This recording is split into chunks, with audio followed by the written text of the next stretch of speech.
Good afternoon, church. This is Trey, and we're in the Torah series once again.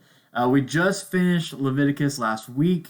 We are starting Numbers today, and guess what, guys? We only have, after today, 3 more weeks left in this series. We're doing today and 1 more week in Numbers, and then we're going to do 2 weeks in Deuteronomy, and then we'll start a brand new series with the whole church. The whole church is going to go through a series on the red letters, the words of Jesus himself. And so that's going to be exciting. Stay tuned for that. There will be more 20 minutes with Trey videos, and we'll be digging into that. So 3 more weeks left after today in the Torah series. If you remember, last week we finished up Leviticus, and Leviticus was it was really a lot of laws. There wasn't a lot of storyline, but it was a lot of the laws that God gave to Moses and to the people of Israel in order to carry out all the sacrifices and all the day-to-day activities in order to live their lives as a nation under the authority, the direct authority of God. And so we come to the end of Leviticus, and we saw that these laws have been very specifically fulfilled by Jesus, and some of them to a T. And in fact, all of the laws were fulfilled. And we did see that all the laws came from God's character, his perfect, eternal character. That's how the laws flow from God to us. And so we get to the book of Numbers, and guess what? The book of Numbers has a lot of numbers. So the book of Numbers starts off with God calling Moses to count all the men that are ready for war. He counts them in each tribe, and then he goes to the rest of the tribe and counts the rest of the tribe, and then they count all the firstborn males. And so there's lots of counting going on, lots of numbers. There's still some laws, and there's still some laws in Deuteronomy, in the next book. But so the laws aren't finished yet, but we're going to see a lot more storyline in this section and from here on out, really.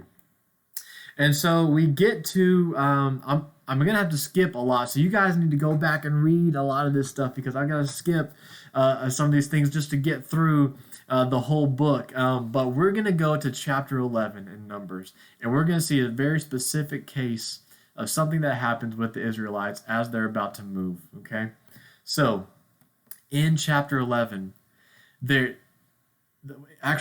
back up. In chapter 10 and before that, the storyline starts up again where they are actually moving. Remember, God lifts up from the tent of meeting, and he moves out, and whenever he lifts up and moves out, all of Israel gathers their stuff and they move out with God. So he's following them, and they're trusting in God to lead them to the promised land, and they're still in the wilderness, they're following God. And this happens in chapter 11. I'm just going to read a couple of verses. It says, "Now the rabble that was among them had a very strong craving. And the people of Israel also wept again and said, 'Oh, that we had meat to eat. We remember the fish we ate in Egypt that cost nothing, the cucumbers, the melons, the leeks, the onions, and the garlic. But now our strength is dried up, and there's nothing at all but this manna to look at.'" That's almost humorous if it wasn't so tragic. I mean, they're looking back at Egypt, and they don't remember the slavery. They don't remember how much they were complaining to God to get them out of Egypt because they hated their lives there because of how bad their lives were because of the slavery. But they look back and they think of all the good food that they got to eat for free. And they said, all we have now is all this manna. Well, think about it. All this manna is exactly what God has provisioned them. So they are, in doing this and complaining this way, they're completely rejecting God's provision, and they're trusting in their own desires and their own their own provision. So let's write that down. Remember, we look at these stories, and we think, okay, what does this say about God? What does this say about man? And what does it say about our relationship? Well, for man, this tells us that we are prone to reject God's provision. We're prone to reject God's provision and trust in our own provision, trust in our own desires. Man, this is what we're prone to do, and this is what we have to battle against, and this is what God has to save us from. But there's another point further along in this storyline where not only the people are struggling, but the leaders are struggling.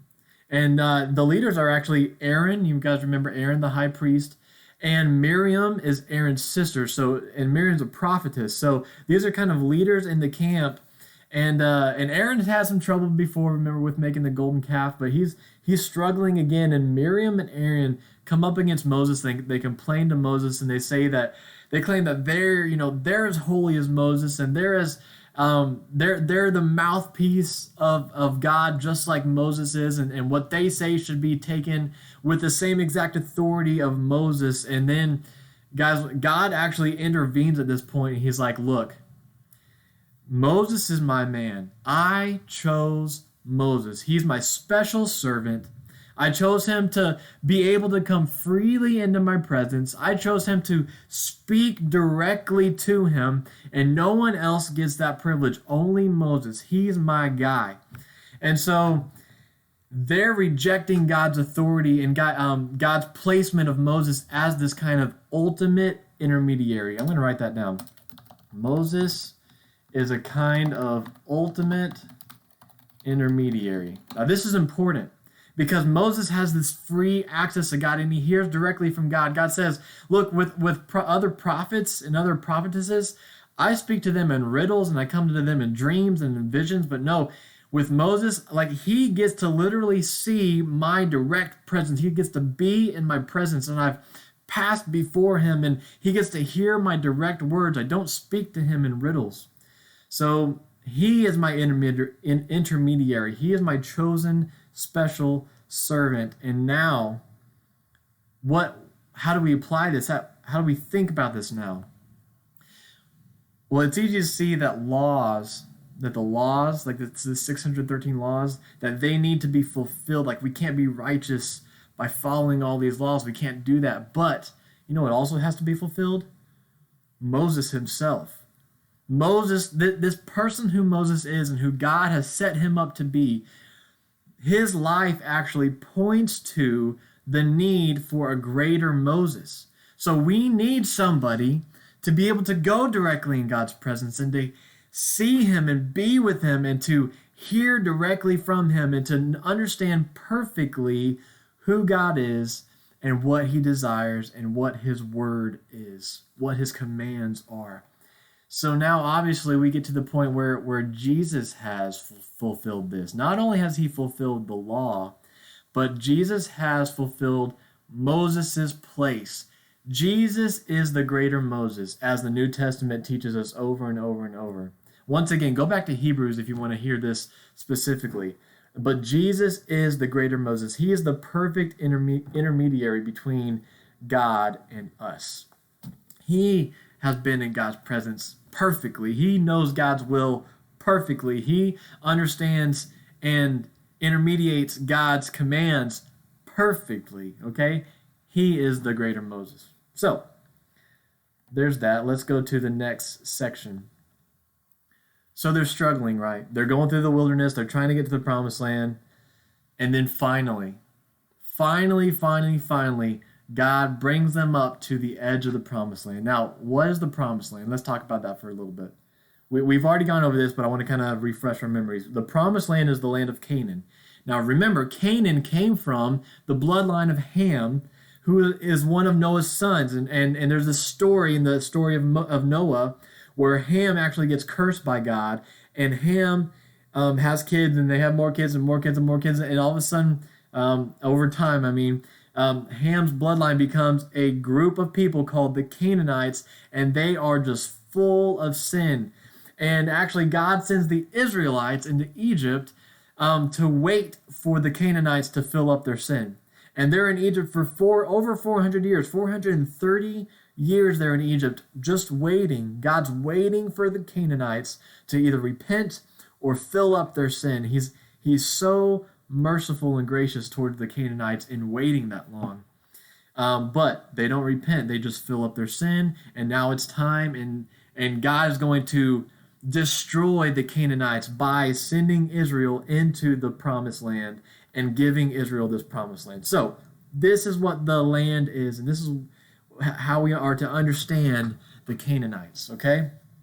So, um, they get up to the land. Israel gets up to the land, and God says, "Okay, you guys need to send some people to spy out the land, see what it's like." So, 12 guys go in there, and you guys probably already know the story. They come back to Israel and they say, "Okay, guys, we've checked out the land. It's actually a really great land. It's flourishing. It's just like God promised that He made this land that's flourishing, and we're going to be able to just feast off of this land.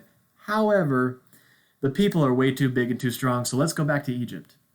That's basically what they tell Moses and the rest of the Israelites. And so the Israelites are just totally bummed out. They're like, "Well, I guess we got to go back to Egypt." And then you guys probably remember this too. There's two people that stand up and say, hey, no, we're not going back to Egypt. We have to go into the promised land. God gave us this land. He will be with us. He will drive these big, strong people out. And those two people are who? Caleb and Joshua. And those people will come up later in the story. But so this happens, okay? And I want us to see this really cool story in the middle of all this story of the spying out of the land and the Israelites grumbling and wanting to go back to Egypt. It's in chapter 14, starting in verse 17. I was going to read a few verses right here. It says this. This is Moses talking. He's talking to God. He says this, "And now, please let the power of the Lord be great as you have promised, saying, 'The Lord is slow to anger and abounding in steadfast love, forgiving iniquity and transgression, but He will by no means clear the guilty, visiting the iniquity of the fathers on the children to the third and to the fourth generation.'" Please pardon. He's still talking to God here. "Please pardon the iniquity of this people according to the greatness of your steadfast love, just as you have forgiven this people from Egypt until now." Man, this is how Moses intermediates between Israel and God. Look at what this is awesome. I love the way that he prays here, and we can directly apply this to our prayer life. He says, "Please pardon the iniquity of this people." How? Why? In what way? How do I know that you can and want to pardon the iniquity of these people? This right here. "According to the greatness of your steadfast love, just as you have forgiven this people from Egypt until now." Moses pleads with God according to his steadfast love. Because look, here's the deal, guys. God can deal with us directly only by his justice if he wanted to. And if he wanted to deal with us by his justice, we would be condemned every time. But Moses knows this. He knows that if they get what they deserve, if Israel gets right now what they deserve for complaining and rejecting God and his promised land and going back to Egypt, then they deserve to be condemned and to not be forgiven and to not be for God to not deal with them according to his love. But he knows who God is. He knows that God is a steadfast and loving God. He's a forgiving God. He's a merciful God. He's a gracious God. He's overflowing and abundant in his grace. And he says, "God, please, we need you to be abundant in grace and mercy and love and forgiveness toward us. I know who you are. Please act towards us according to your love." We need to take notes from Moses right here, right? We can do this exact same thing with our prayer life. God, I know that I don't deserve forgiveness in and of myself, but God, you sent Jesus out of a great show of your love and mercy and grace. And God, through Jesus, I can have your grace. So please deal with me according to your mercy. Please deal with me according to your grace. We can pray this for others. God, I know that they messed up. I know that they're jerks, but God, they're my friend, and I love them, and I know that you in your heart, you desire that all people would not perish, but be saved and come to the light and knowledge of the glory of God. You desire that, God. So according to your desires and according to your steadfast love, please save my friend. Please save my coworker. Guys, we need to fill our prayers with this. We need to search the scriptures for God's desires, for his character, and then pray according to those things. Praying in this way will build up and strengthen our prayers and strengthen our faith in God to be who he is and to act according to his love. Let's just write that down. Relationship. Search the scriptures and pray according to God's will and perfect, unchanging character. This is what we need to do as Christians. If you want to dig further into your prayer life, search the scriptures and figure out who God is according to the scriptures. Figure out his will according to the scriptures, and then pray. Pray in that way. And so, to go further along in the story, so we've come up to the promised land. Israel's at the promised land. They go search it out. They come back. They say, let's go back to Egypt. Two guys say, no, let's not go back. But Israel's like, okay, we're grumbling. We're going to go back. Here's what Moses says. Moses says, okay, God spoke to me. Here's what's going to happen, Israel. You're all going to die. In fact, everybody who is 20 years old and up right now, you're going to die before you get to the promised land. You're going to stay in the wilderness until everyone dies out, and then the next generation is going to come up, and then we'll go into the promised land. So that's what God says. That's what God tells them, and guess what Israel does? This is so crazy. They're like, oh, wait, we messed up. We're going to go fight the Canaanites now. We're going to go into the promised land and fight. And guess what happens? God doesn't go with them. The altar, the altar of the covenant. What's that word I'm looking for? Yeah. Oh, I went blank for some reason. Anyway, the altar of the covenant. What you know what I'm talking about, with the mercy seat and everything. That doesn't go with them. God doesn't go with them. His presence not with them. And God is not fighting for Israel. And so the Canaanites just obliterate them. So many people die and they get run out of the land. And they end up having to stay in the wilderness anyway, even though they tried to go back into the land. It's just a big mess. Because God had declared to them and said, okay, you're not going into the promised land. So he's no longer with them if they try to go by themselves into the promised land. And so, it's just crazy how finicky these guys are. But it relates directly to who we are and how finicky we can be, right? All right, so we're getting to the end. I'm probably a little bit over. I say this every time. I'm probably a little bit over, but whatever.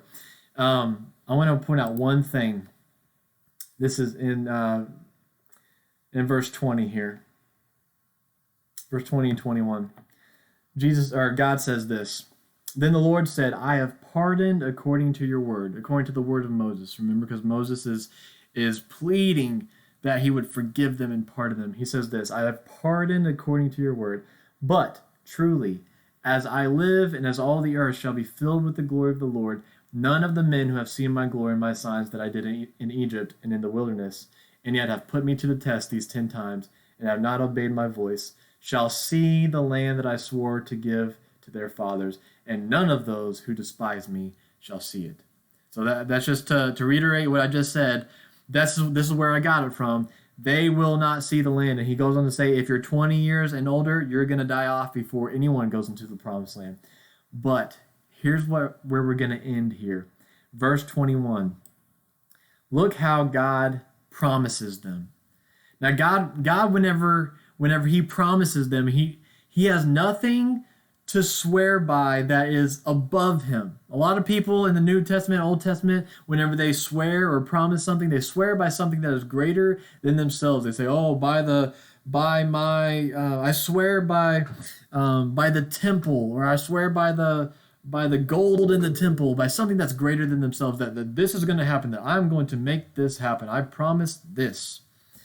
When God swears, when God promises, he has nothing greater than himself to swear by, so he has to promise by himself, by his own character. Look what he says. As truly as I live. There's one thing. God lives. God is always living. There's never been a time where he has not lived. So he promises by that. In other words, if I were to die, then this promise will be broken. I'm never going to die, therefore this promise will never be broken, okay? But then this is where it gets awesome. And as all the earth shall be filled with the glory of the Lord. This is how he promises, guys. He has promised, I love this, he has promised that all the earth shall be filled with the glory of the Lord. God. His ultimate purpose, that all the earth shall be filled with the glory of the Lord. This is the ultimate goal. Him saying it this way and promising it in this way is like him saying, you can put a stamp on it. It's never going to change. I have declared it. I have promised it. I've purposed it. I'm going to bring it to pass. All the earth will be filled with the glory of the Lord. And guys, this should be the filter and the point of view that we see the entire scriptures.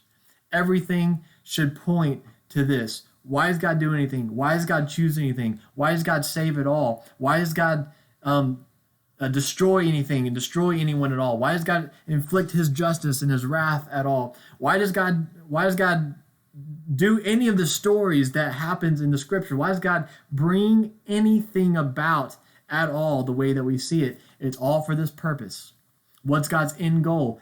It's all for this purpose. That all the earth shall be filled with the glory of the Lord. Live as if you know for a fact that this is true because God has declared it to be true. Everything you think of, point it towards this verse right here.